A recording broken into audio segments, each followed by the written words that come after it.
Olá pessoal, mais uma vez, seja bem-vindo ao Talk Imobiliário, o programa oficial do direito do mercado imobiliário. Hoje nós estamos aqui com Levi Salles, seja bem-vindo, meu irmão. Olá, muito obrigado.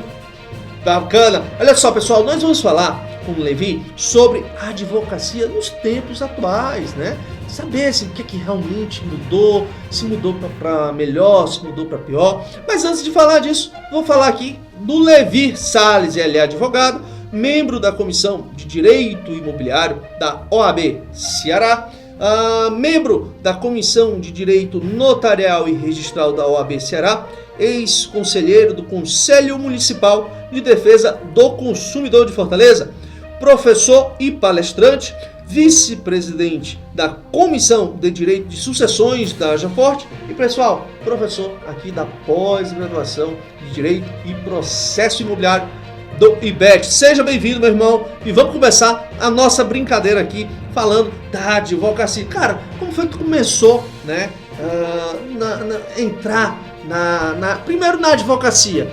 Foi logo direto no âmbito imobiliário ou primeiro passou por algumas etapas e aí depois foi para o imobiliário?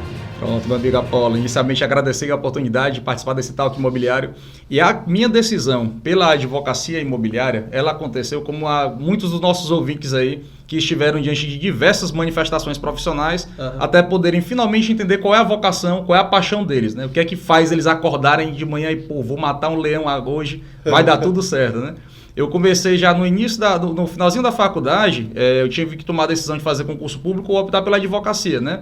E naquele momento, a minha circunstância econômica da família não me permitia ter muitas decisões. Eu tinha que ganhar o meu, fazer o meu corre, né? Então vamos lá, vamos optar pela advocacia. E de cara, eu já consegui identificar que direito das coisas era uma matéria que eu sempre gostei muito de estudar na faculdade. Direito das coisas, direito de sucessões. Então na hora que eu fui me lançar no mercado de trabalho, eu dei uma preferência natural para essas áreas, né? Fazer uso capião, análise de contratos imobiliários. E aí, quando você vai se apresentando como advogado, você começa a ganhar espaço dentro das suas redes de relacionamento, né?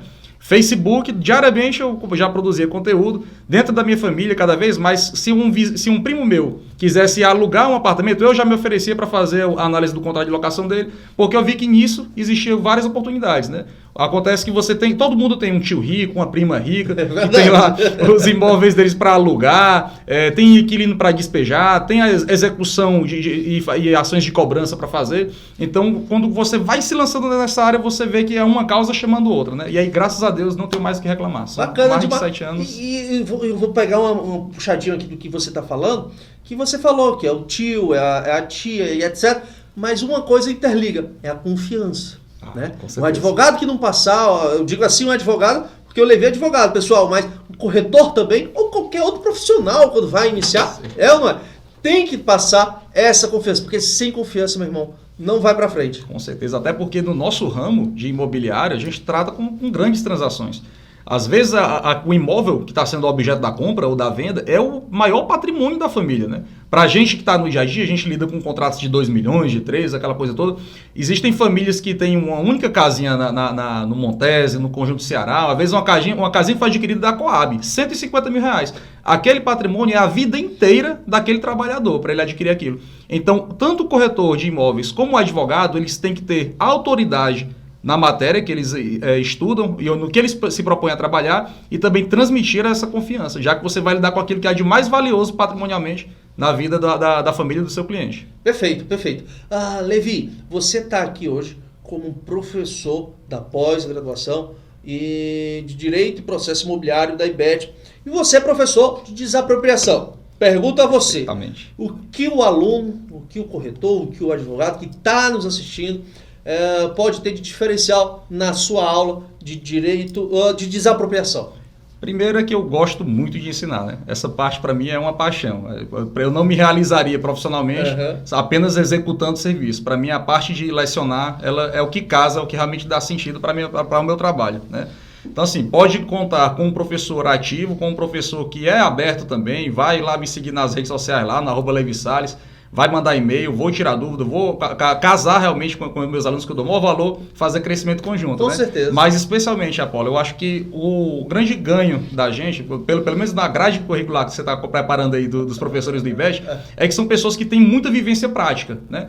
Então não tem como eu chegar numa sala de aula diante de um corpo docente tão forte e falar apenas do decreto-lei que regula a parte de desapropriação. Isso daí é como se fosse uma obrigação minha. Eu vou dar essa parte didática, mas eu também tenho que entregar para o meu aluno o meu diferencial. Qual é?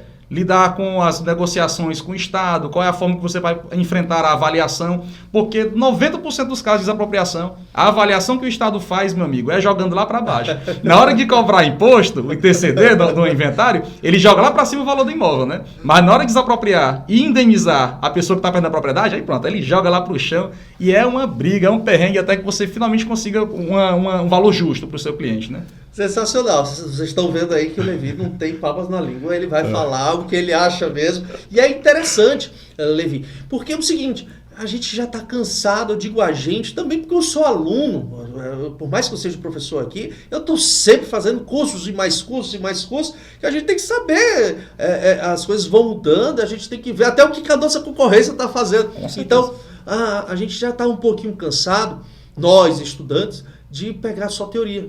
Né? Então, a prática, vamos ver, muitos advogados fazem o curso de graduação de Direito e acabam vendo que algo que é teórico, e quando chega na prática, tem que fazer praticamente uma outra faculdade, que é a da vivência. E isso que diferencia a gente advogado. Você falou aí que quando você começou, assim que você se formou, você teve essa dificuldade, ou vai para o concurso, ou vai para a advocacia, né, atividade liberal. Então, essa é a diferença, é como se fosse um cachorro e um lobo. Né? O lobo, ele está todo dia ali caçando, né? O cachorro não, o cachorro já tem aquela raçãozinha e tudo mais. Mas uma coisa, o cachorro usa coleira. O lobo não usa coleira, não. Cara, agora foi lá na alma, viu? Que analogia. Mas é exatamente isso, meu amigo. A gente sai, enfrenta e o mercado é realmente... Se você demole, você não pode ser cordeiro no meio do mercado, né? É verdade. Então, eu acho que essa especialização é o que vai fortalecendo aí também a gente, né? Assim, é uma outra abordagem. Tanto advogado como corretor de imóvel, ou outra... Até mesmo. Eu gosto muito do pessoal, Levi, que trabalha em cartórios. Sensacional, estão em todos os seminários, todos os cursos. Um grande abraço, pessoal, a toda a galera aí que sempre nos acompanha dos cartórios. E isso que é bacana, porque nós também temos aqui no nosso corpo de professores escreventes. Enfim, legal. Pessoas que trabalham do outro lado do balcão. Isso que é interessante. Né? Esse é o inside trading legal, né? Aí, a gente depois tu traduz. É aquela pessoa que está dentro da máquina, né? Que vai dar todos os bizus, os macetes e os cacoetes para a gente evitar também maiores deslizes, né? Porque com certeza. Cartório de imóveis é difícil você trabalhar com uma documentação toda lisa, toda redonda. Você trabalha com documentação cartorária também. Aqui a gente chama de regularização fundiária. Exatamente. Levi, nesse aspecto, você disse que também, além de você falar de desapropriação, além de você trabalhar com cartórios, você é especialista em sucessões, né? Vamos fazer um link aqui, dá para fazer um link aqui, mais ou menos, dessas três disciplinas. Quais são os cuidados, né, relacionados ao cartório? Porque hoje, infelizmente, com essa pandemia, o número de mortes, infelizmente, aumentaram, de amigos próximos, enfim, familiares, etc. O que você tem visto na prática, tá? Que tem trazido, acarretado, né, problemas e que você pode falar para cá, para o pessoal que está nos escutando, nos assistindo, do Talk Imobiliário, quais são alguns problemas que quem está nos assistindo pode até se prevenir. Com certeza, são vários, viu, Apolo? Você falou uma coisa muito certa, porque a pandemia ela trouxe um grande número de mortes, né, infelizmente, no nosso país, mas também com essa quantidade de mortos, também veio à tona uma grande quantidade de problemas jurídicos que sempre foram postergados por aquela pessoa em vida, né? Então, de cara, o problema mais comum de todos os inventários que a gente se depara é a questão da falta de regularização documental de algum imóvel, né? Então, eu já tive um inventário uma vez que eu fiz, que foram para 14 herdeiros dividirem 16 imóveis, nenhum dos imóveis tinha matrícula. Então, dos 16 imóveis, acho que mais de 10 eles tinham transcrição, que era antigo documento que hoje a gente faz a conversão numa matrícula de fato, né, nos moldes da Lei de Registros Públicos. Mas até nessa conversão da transcrição em matrícula, diversas as problemáticas são aquelas que podem vir a aparecer, né? Então, o advogado tem que estar muito bem munido da letra da lei e dos caminhos de cartório para poder fazer a regularização de cada um deles, né? Para você ter ideia, eu já tive transcrição que eu converti em matrícula que demorou mais tempo do que uma ação de uso capião. Foi mais de um ano de busca de regularização. Por quê? Tinha que averbar a construção de casa feita no local, tinha que fazer a averbação da demolição de uma casa que tinha construído. Então, eles pedem lá laudo de gerenciamento de resíduos sólidos. Cara, é uma loucura. Então, o que acontece? As pessoas que hoje estão em vida, que têm seus imóveis, elas devem já começar a buscar a regulamentação desses imóveis, porque quando falece, infelizmente, a coisa fica muito mais difícil. Primeiro, o valor de imóvel, valor imobiliário. A sua casa, esse terreno que você está vendo aí na frente da sua casa, se ele não tiver matrícula, pode ter certeza que o valor cheio dele perde um deságio de 30% a 20%, dependendo da dificuldade que é a regulamentação desse terreno, da localização e da finalidade dele, né? O que acontece? A gente experimentou do ano passado para cá um aumento muito grande, eu acho que, mais de 600% em relação a ações de uso capião em nosso escritório. Por quê? As famílias começaram a querer desfazer dos seus bens, né, apertados pela parte econômica, começaram a querer se desfazer dos seus imóveis para vender e ter capital. Então, eu tenho um imóvel na aldeota, um terreno que vale R$1 milhão e vou colocar ele à venda. Na hora que as pessoas começaram a botar à venda, que não tinham a matrícula regularizada do imóvel, tinham só um contrato de compra e venda de gaveta, um imóvel de herança sem inventário, começaram a ver que se o imóvel está anunciado a R$1 milhão, ninguém quer pagar R$1 milhão, quer pagar 600, quer pagar R$500 mil. Então é necessário esse caminho. Baixa consideravelmente o valor. Demais. E o custo para você regularizar não é alto. Agora, qual é o grande problema, Paulo? Não é o preço da regularização, é o tempo que leva. Eu já tive processo de uso capião que levou 1 ano e 1 mês. E o juiz julgou em sentença, o doutor Zanildo da 39ª Vara Civil. Um monstro, o cara realmente é muito bom. Mas eu também já tive processo de uso capião que demorou mais de 4 anos. Porque demorou na citação do confinante X. Você vai falar o nome do juiz também? Não, esse não foi por culpa do juiz, porque realmente era muito peculiar o processo. Mas também infelizmente também tem aquelas varas que demoram 1 ano para dar o despacho inicial. A gente já enfrentou esse tipo de situação, né? Mas assim, então, enquanto a pessoa está em vida, o quanto antes ela puder começar a regularizar o imóvel dela, é muito melhor. É do tipo, Apolo, eu já tive imóvel que valia R$2 milhões e 200 mil de avaliação final, eu vi herdeiros se desfazendo do imóvel por 1 milhão e 400 porque não tinham dinheiro nem tinham tempo para poder fazer a regularização. Aí apareceu alguém com dinheiro vivo para poder pagar à vista, né? Porque imóvel sem matrícula não pode fazer financiamento bancário. Nenhum banco empresta dinheiro se o imóvel não tiver uma matrícula para ele ir lá colocar a anotação de hipoteca dele, né?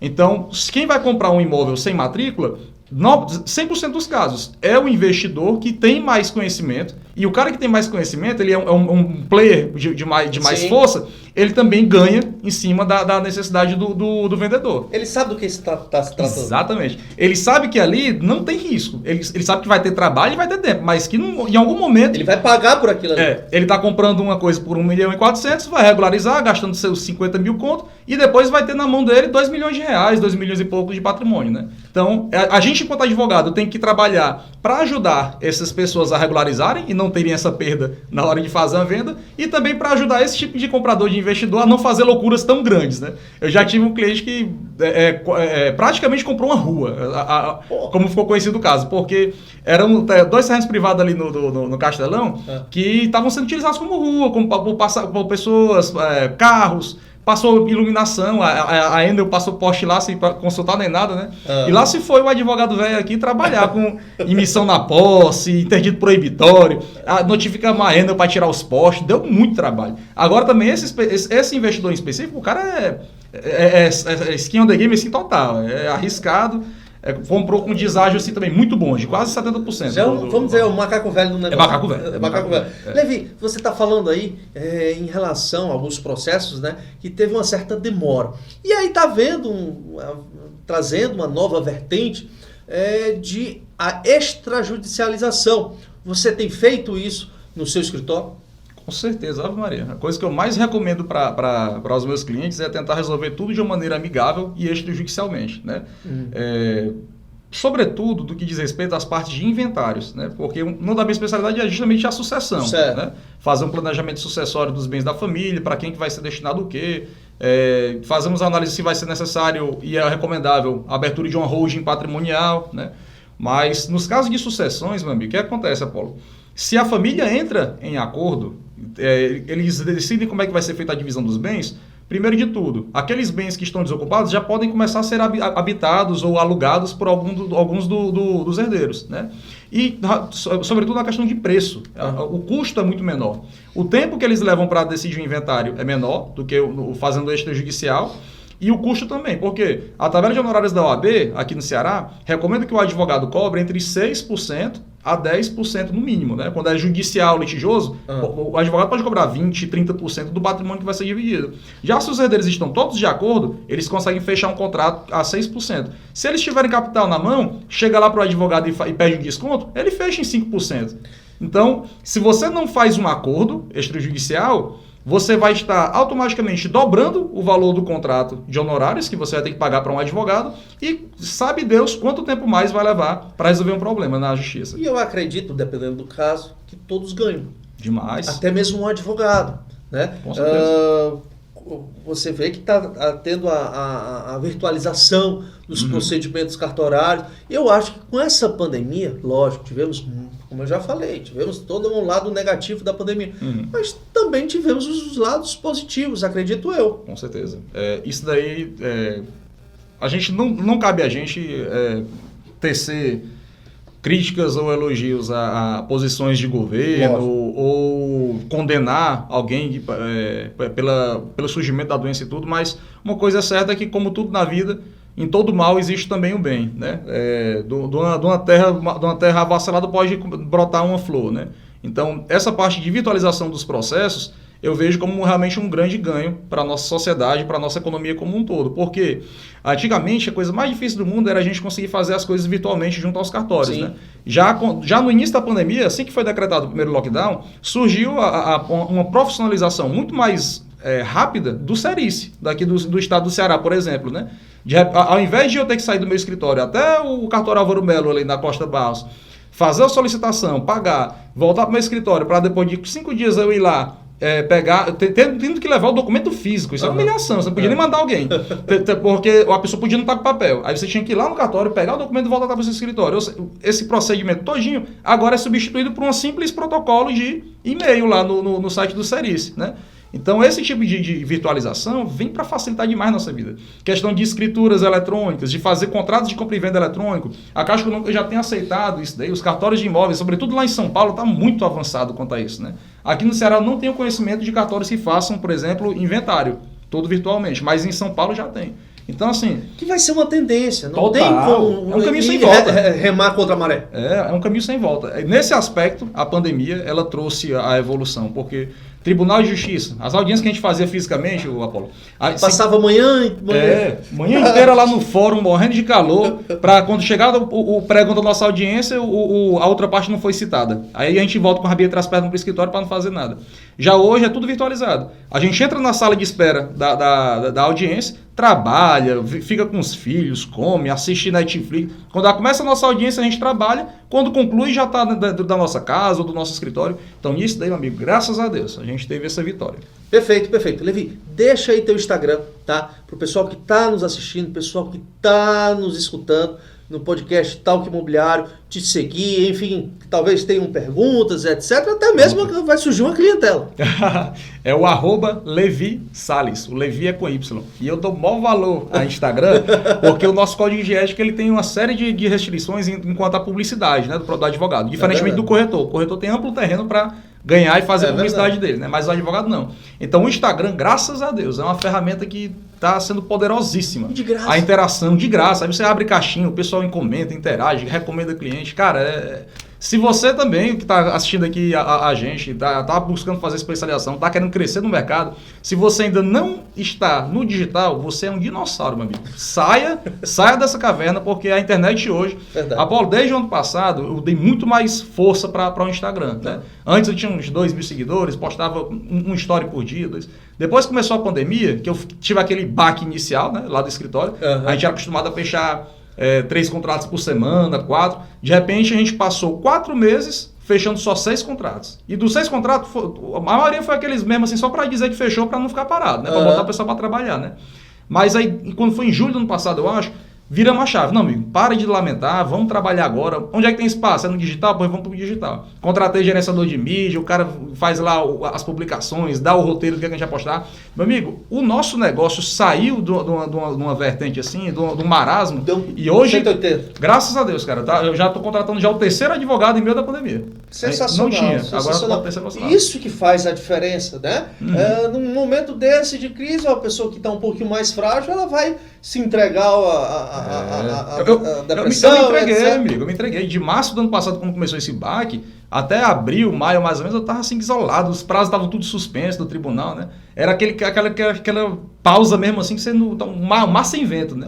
Aí de repente, não, amigo, vamos virar aqui a chave, porque não espere do governo a solução, não. A gente tem que construir o nosso. Mas esse é o que faz a diferença do profissional. Com certeza. Esse é o profissional ativo, proativo, que corre atrás, vai para lá, vai para cá. Ele tem que se atualizar com o que vai se modificando. Não tem condições de você, profissional, você corretor, você advogado, você síndico, ter as mesmas técnicas de antigamente, de 5 anos atrás. E isso vai mudando. E isso que faz toda a diferença. Está muito rápido. Nós estivemos aqui um super bate-papo, excelente astral, aqui com o Levi Salles, ele que é advogado, membro da Comissão de Direito Imobiliário, membro da Comissão de Direito Notarial Registral. O cara é fera, professor, palestrante, vice-presidente da Comissão de Direito de Sucessões da Haja Forte, ex-conselheiro do Conselho Municipal de Defesa do Consumidor de Fortaleza. Enfim, esse cara é fera. Levi, muitíssimo obrigado. Valeu demais aqui pela tua atenção e pela tua energia positiva aqui. Valeu, meu amigo, velho. Eu que fico grato aqui pela oportunidade. Você que é um cara especial e o IBET aí que tá dando essa oportunidade de ouro para os profissionais. Imagina, Apolo, a gente lá no nosso começo da nossa advocacia, tendo um curso desse, tendo um talk desse, meu amigo. Não tinha, não.